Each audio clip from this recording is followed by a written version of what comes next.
Hello and welcome back to the channel. आज की इस वीडियो में हम बात करने वाले हैं उपयोगिता के बारे में। उपयोगिता यानी यूटिलिटी के बारे में। यूटिलिटी क्या होती है, उपयोगिता क्या होती है, ये हम सब आज इस वीडियो में डिस्कस करेंगे कि उपयोगिता की विशेषताएं क्या है, उपयोगिता को मापा जा सकता है या नहीं मापा जा सकता है। ये सब कुछ हम इस लेक्चर में डिस्कस करने वाले हैं। अगर आपने इससे पहले का लेक्चर नहीं देखा है जिसमें मैंने सीमांत अवसर लागत को डिस्क्राइब किया था तो आप ज़रूर देख लें, क्योंकि सीमांत जो शब्द का अर्थ मैंने वहाँ पे बताया वो आगे भी आपको काम आने वाला है। भले ही मैं आगे भी बताऊँगा पर मैं रिकमेंड करूँगा कि आप उस वीडियो को भी ज़रूर देखें। उसमें मैंने उत्पादन संभावना वक्र के माध्यम से अवसर लागत को बताया था कि किस हिसाब से अवसर लागत चलती है। आवश्यकता को जो संतुष्ट करने की शक्ति किसी वस्तु में या सेवा में होती है वही उसकी उपयोगिता कहलाती है। ऐसे बहुत सारे उदाहरण हैं कि उपयोगिता को डिफाइन कर सकते हैं।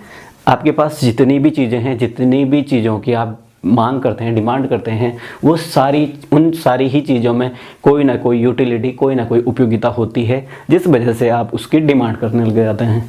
यहीं पे अगर हम परिभाषित करें तो उपयोगिता का अर्थ क्या है कि आवश्यकता संतुष्टि की जो शक्ति होती है वही आपकी क्या कहलाती है, उपयोगिता यानी यूटिलिटी कहलाती है।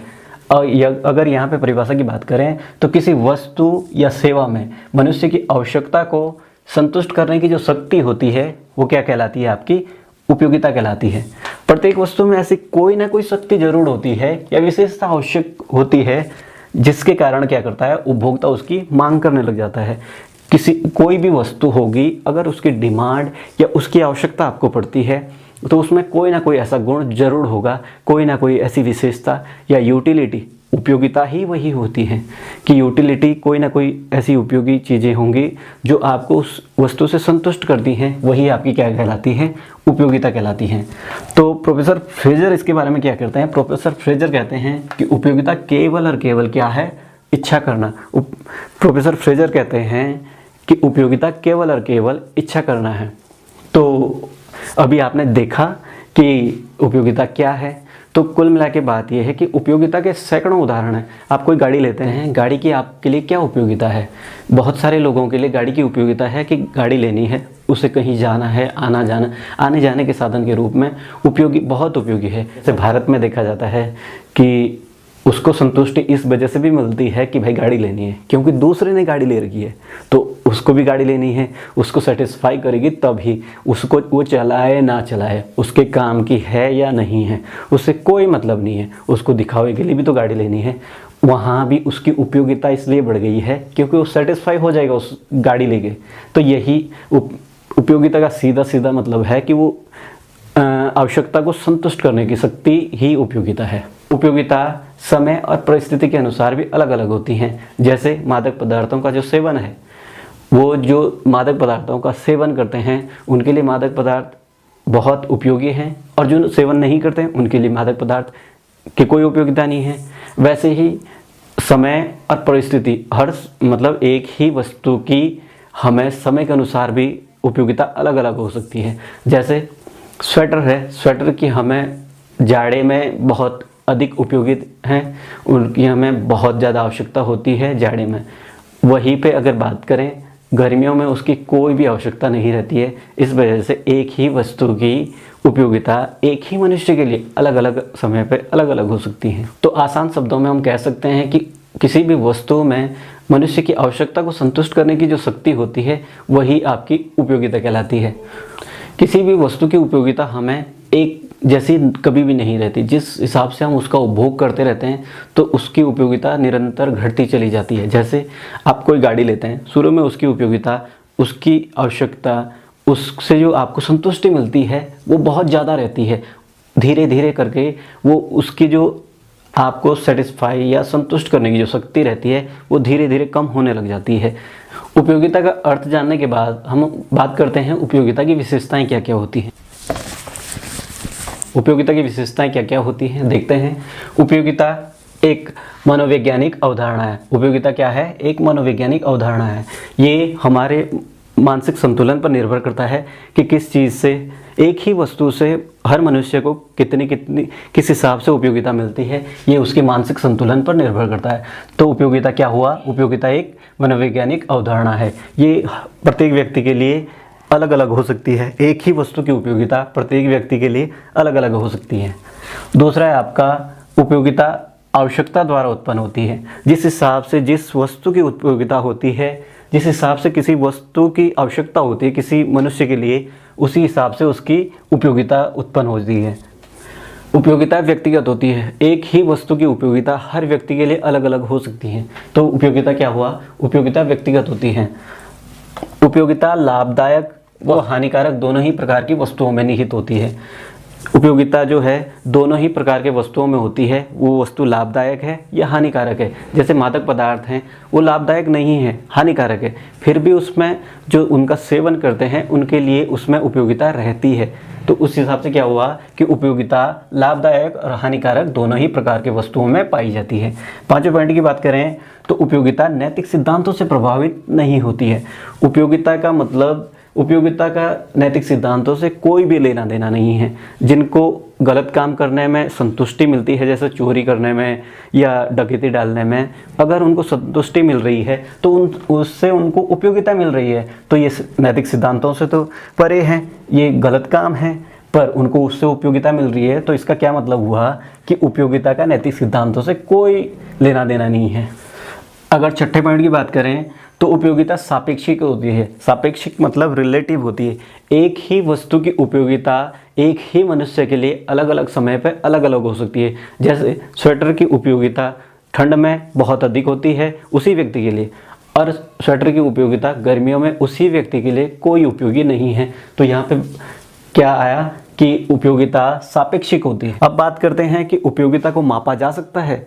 क्या उपयोगिता को मापा जा सकता है या नहीं मापा जा सकता है? इसके परिप्रेक्ष्य में भी दो सिद्धांत काम करते हैं जो प्रोफेसर मार्शल और प्रोफेसर हिग्स और एलन ने दिए हैं। उन दोनों ही जो दृष्टिकोण है, उन दोनों ही दृष्टिकोणों को हम डिस्क्राइब करते हैं, उनके बारे में चर्चा करते हैं।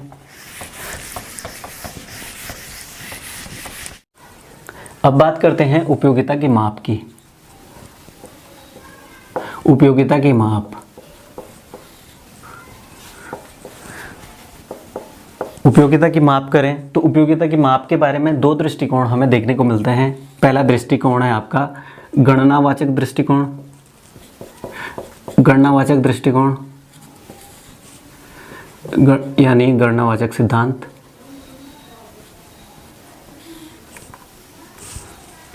और दूसरा है आपका क्रमवाचक सिद्धांत।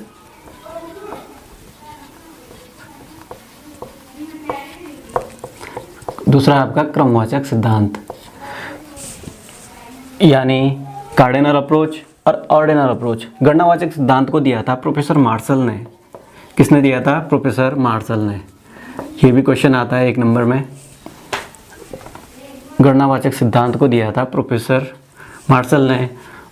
क्रमवाचक सिद्धांत का प्रतिपादन किया था आपके प्रोफेसर हिग्स ने। अब बात करते हैं कि गणनावाचक सिद्धांत क्या है। गणनावाचक सिद्धांत के अनुसार जो वस्तु की उपयोगिता है वो मुद्रा के द्वारा मापी जा सकती है। उसकी कीमत के अनुसार उस वस्तु की उपयोगिता मापी जा सकती है। यानी किसी वस्तु की कम कीमत है तो उसकी उपयोगिता कम है, अगर उस वस्तु की कीमत ज़्यादा है तो उसकी उपयोगिता ज़्यादा है। तो गणनावाचक सिद्धांत के अनुसार वस्तु की कीमत ही उसकी उपयोगिता निर्धारित करती है। किसी वस्तु की उपयोगिता कितनी है वो उसकी कीमत पर निर्धारित होती है। तो इस हिसाब से उन्होंने बताया था कि जो गणना की संख्याएं होती 1, 2, 3, 4, 5 ऐसे करके ही उपयोगिता बताई जा सकती है कि इससे हमें इतनी उपयोगिता मिली है, इससे हमें इतनी उपयोगिता मिली है। तो कुल मिला के बात यह है कि जो गणनावाचक सिद्धांत है वो कीमत पर निर्धारित है। जिस वस्तु की जितनी कीमत होगी उसकी उपयोगिता उतनी अधिक होगी। अगर किसी वस्तु की कीमत कम है यानी उसकी उपयोगिता कम है, तो इस बात से प्रोफेसर हिग्स सहमत नहीं थे। उन्हें ये लगा, उनके अनुसार क्या है कि गणनावाचक सिद्धांत क्या बताता है कि मुद्रा से हम कभी भी या उसकी कीमत से हम कभी भी ये निर्धारित नहीं कर सकते कि उससे हमें कितनी उपयोगिता मिली है। उपयोगिता क्या है? एक मनोवैज्ञानिक अवधारणा है, इसको मापा जा सकता है। तो सिर्फ और सिर्फ ऐसे कहा जा सकता है कि स्तर के अनुसार मापा जा सकता है कि इससे हमें कम संतुष्टि मिली है, इससे हमें कम उपयोगिता मिली है, इससे हमें ज़्यादा उपयोगिता मिली है।